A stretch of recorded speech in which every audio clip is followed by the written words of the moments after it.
Hello, everybody. So this is our ratios and proportions quiz number 1. If you're watching this video, maybe you're studying for a retake because you want to raise your grade, or maybe you're getting ready for your interim assessment, or maybe you just want to see if you've gotten everything correctly or what to do right. So let's check it out. The first thing I noticed is that a lot of people did not read this portion of the test. There's this paragraph up here at the top. And if you don't read this, then question number 1 won't necessarily make sense. So this says that Mr. Kochevar rode his motorbike from all the way from the Canadian border through Washington to Oregon and California down to the border of Mexico. He covered 2,600 miles in 4 days. That right there is an important piece of information. It tells us the ratio that we need to know to solve the other problems. So what is that ratio? Well, there's two different units. 2,600 miles in 4 days, right? Units are miles and days. There's two of them. We're not adding them, subtracting them, multiplying them. They're compared to each other in a ratio. Now, after reading this fact, your classmate says, wow, that was amazing. That means that your teacher, Mr. Kochevar, or this guy, Mr. Kochevar, who happens to be a teacher, rode 650 miles in 1 day.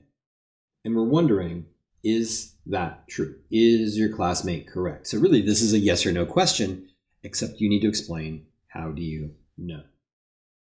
So you probably recognize that this is a unit rate, and this top number is going to be the unit. How do you find the unit? Well, we're going to take our ratio, and we're going to divide the top number, 2,600, by the bottom number, 4. Right? You might you might recognize this. What we're doing here is I'm going to draw like a little diagram here. Imagine that each one of these boxes is a day, and we're trying to find out how many miles did he go on the first day, the second day, the third day, and the fourth day. Now that would be on average, right? We're going to divide it into 4 equal groups. So that's what we're trying to figure out, and then we can tell the distance for each day, which is what we're after, right? So let's get dividing. Nothing. 4 can't come out of 2. 4 comes out of 26. It's going to be 6 times. Leaves us with 200. I'm going to try and divide this number. 4 comes out of 25 times. And that leaves us with nothing. 4 comes out of 0 times. So it looks like 2,600 divided by the bottom number will equal 650. Let's just double check here. So each one of these would be 650. A little hard to write in that small space. So it looks like he averaged about 650 miles per day, right? The bottom number would also be divided by 4, and that equals 1 day. That checks out. So what we're going to say is that your friend that her statement is true. True. Now, explain how you know. Well, we can say that 650 per day is the unit rate.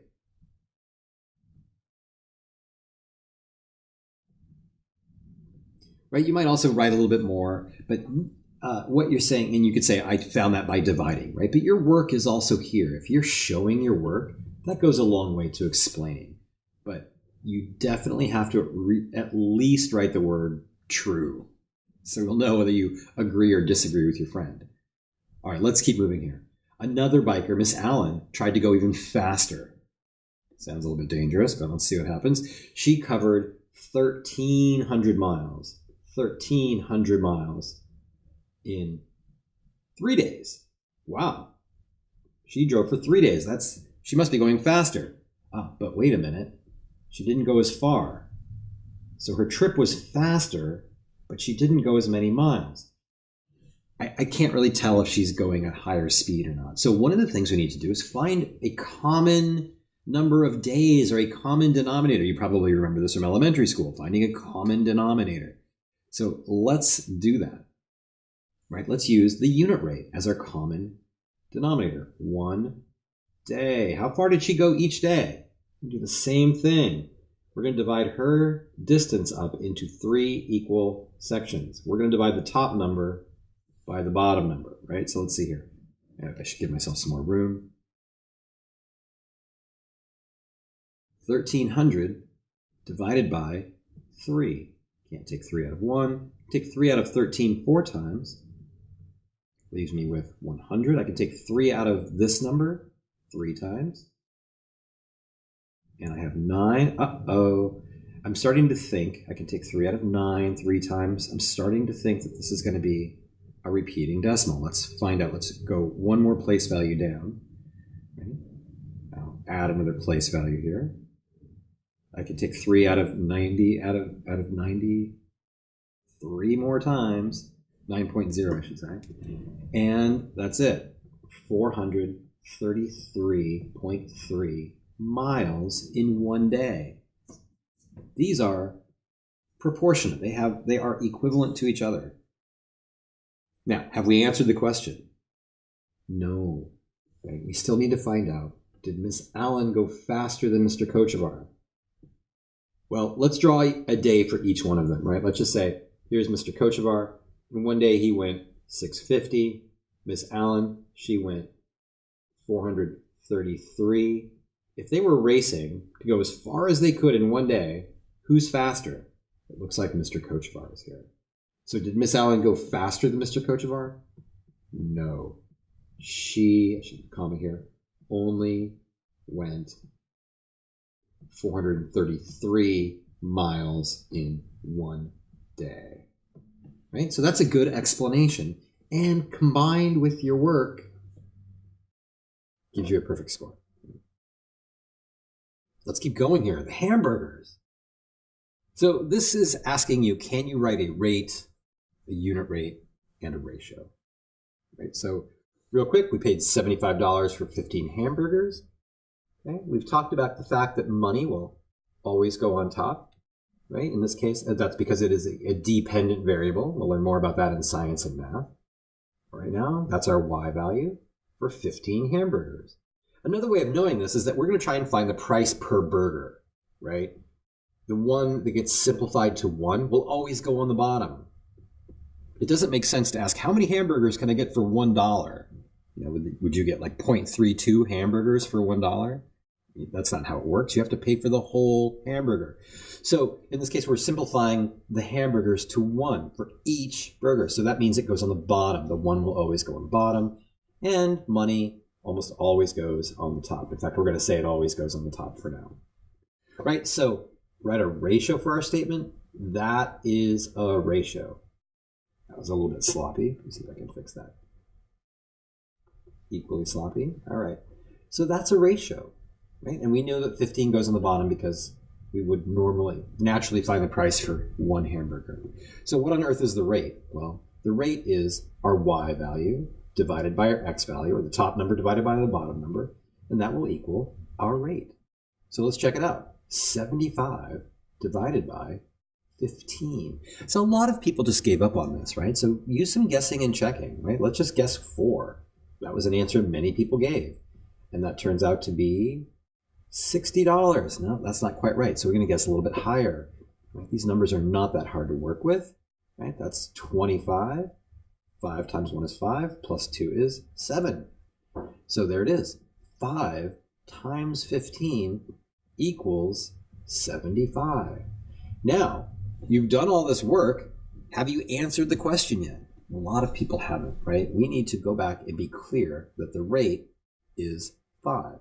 So you might say something like K equals 5. K is our abbreviation for the rate. All right, so what about the unit rate?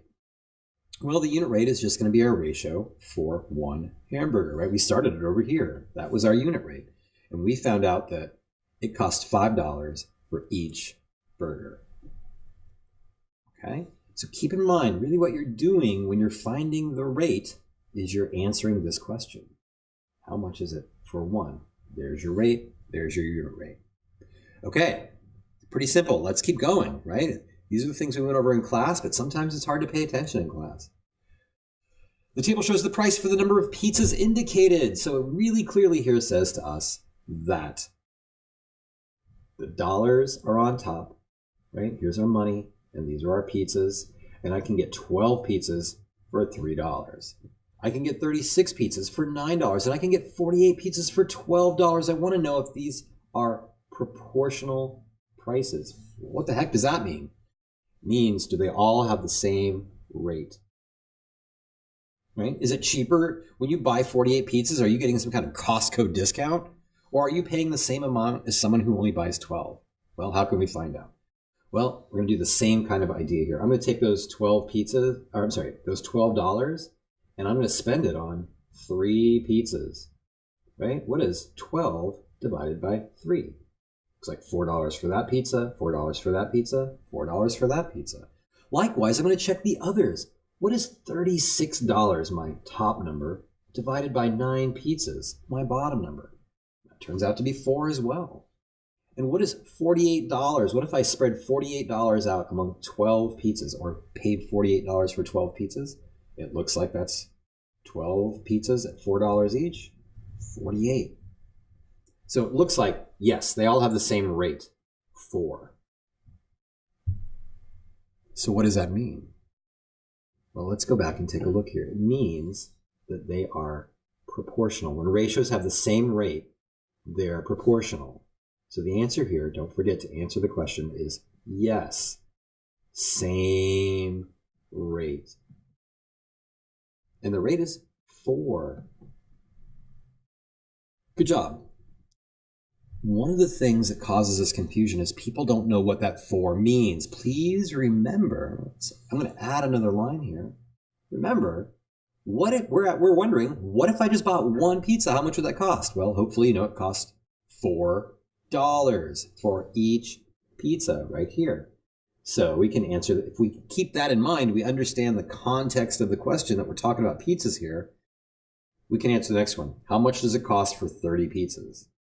Well, we know it costs $4 for each one, so I'd have to pay $4 plus $4 plus $4. How many times would I do that to buy 30?